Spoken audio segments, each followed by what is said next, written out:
Today we're going to install OEM bar end mirrors on my Harley-Davidson Roadster. Let's get cracking.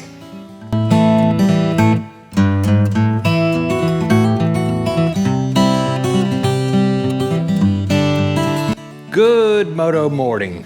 I'm your host Eric. Welcome to Kraken's Garage for another episode. I was complaining in another video about the price of these mirrors. They run retail $100 a pop. There's a couple of online parts sellers that are actually Harley-Davidson dealerships, Surdyke and Newcastle Harley-Davidson. I'll put the links to them down below. They offer substantial discounts for OEM Harley parts. Sometimes one will run a sale, sometimes the other one will run free shipping, so I kind of juggle between the two. On average, I get somewhere between 15 and 20% off on parts, so that's where these came from. So I got these down to about $168 for the pair combined, which was close enough. For a quality bar end mirror, you're gonna run around a $100 bill, and I'm like, let's just go with OEM and keep it stock. That's just who I am. I'm an OEM type of guy when it comes to aftermarket or upgrading my bike and things of that nature. Not 100%, but most of the time.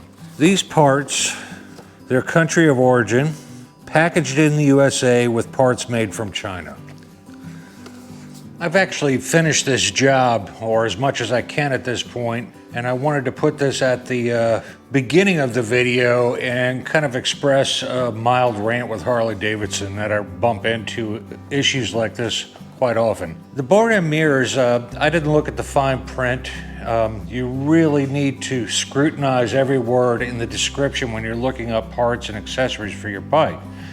In this particular case, I went to install the bar end mirrors and they only work with one specific grip made by Harley-Davidson, and that's the diamond black hand grips. They run another $99.95 retail, so another $100, part number 561-00199. So let's think about that for a second. You have $100 per mirror, and they kind of corral you into spending another $100 for their black diamond grips. I'm not a big fan of metal grips. They're normally hot in the summer and they're cold in the winter. Don't provide any real cushion from the vibration. Actually, they resonate it. So I'm normally not a fan, but I'm still gonna march in that band. So rather than ride down to my Harley shop, I called them up, and of course they don't stock that part. Why? Because it's a bastard part for the Roadster. So they have two other sister dealerships. Checked with them, they're out. I called the other surrounding 3 or 4 Harley dealerships in my area, and they don't carry it as well. So I went ahead and just ordered them from them. Yes, I can order them from some of the places that I'll talk about in this video, and it'll still take just as long to receive my parts. So my dealership is telling me it's going to be 2 weeks before I get that. So my bike is, it's rideable in the sense if I just run the left-hand mirror and no right-hand mirror for the throttle. The crux of the problem is the throttle tube is plastic, and when you expand the bar end mirror, you aren't able to function the throttle properly. So what you have to do is replace the throttle tube with a metal one, or these grips in particular. What can I say? I'm less than pleased that I run into this often, and like I said, it's a mild rant, where you get into a project with Harley and it's like, no, you got to get this as well to complete that project. You order the bags, no, you need a turn signal relocation kit. Oh, you need a bracket to go with that as well. I really wish they would be a little more transparent in this regard so a customer knows what they're looking at. Mild rant there. Let's finish up this video. It's been hanging on my shelf all week trying to get this one done while I chase down these issues. So my apologies for the content being slow this week.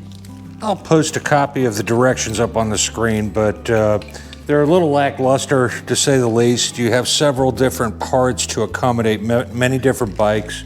Of course, my bike isn't listed on the list on how to combo these up, so we're just gonna have to wing it and figure it out. We've already removed my upside down mirrors, which were located right up in here. And what we're gonna do is we're gonna use a fresh, straight edged razor blade. We can get a nice clean cut on these grips.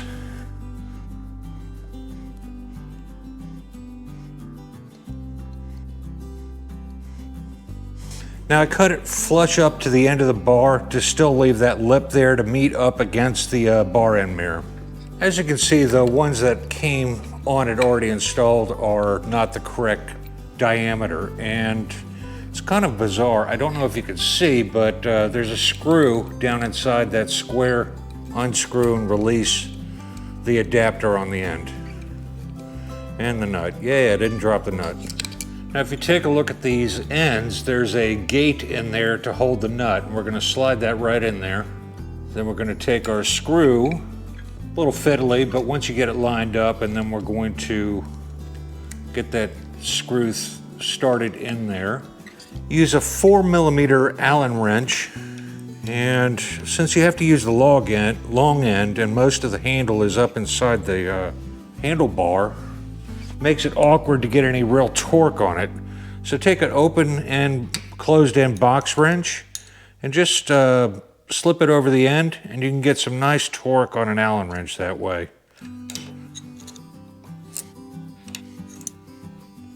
She's on there good and tight.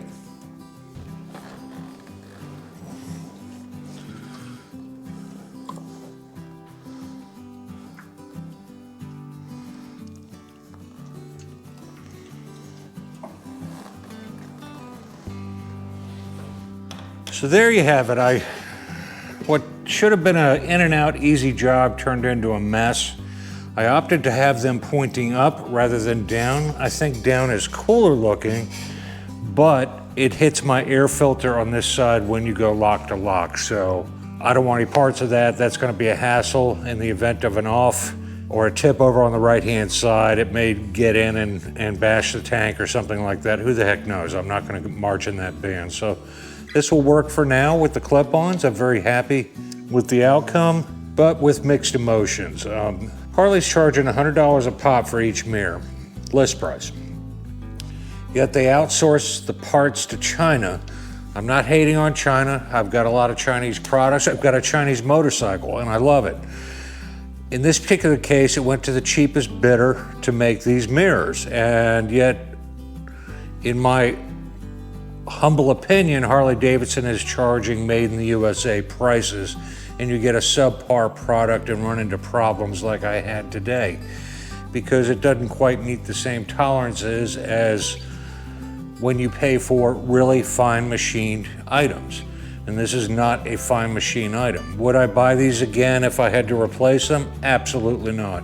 They're not worth the money. I'd rather get a nice set of billet mirrors that are finely crafted, CNC crafted. Your first giveaway that it's Asian is when it takes a 4mm hex to tighten it up, and rather than a standard. America's still ornery and won't go with the metric system like the rest of the world. So on a scale of 1 to 3 mullets on difficulty, this one is only a 1 mullet. It's not difficult, it's just annoying to get through, to get from point A to point B with some of the speed bumps that you're gonna get hit with it. So 1 thumb up, 1 thumb down from Kraken's Garage on these mirrors. The part number for the left-hand mirror is 56000-134A. Right-hand mirror is 56000-133A. So there you have it. Not a very exciting episode, but a normal day in my life in my garage. And when I start a project, it sometimes goes sideways. It takes a little longer than it should take to get done, but it did. I hope you enjoyed the episode. I hope you learned something. Maybe that tech tip of using a box end wrench on an Allen wrench to get some torque when you don't have the strength in your fingers to really tighten the short end of it. Today is April 4th, Easter Sunday. You have 5 days to register to win that wallet. I'll throw a picture up here, and I'll link the video down below if you would like to win that wallet. Be sure to check that video out. 5 days left till noon on the 9th, Eastern Standard Time. If you like this video, give it a thumbs up. If you didn't like it, give it a thumbs down. If you want to see more in the future, hit the subscribe button there in the corner. And remember, folks, go riding. It's good for you, and I'll see you in the next one. Peace.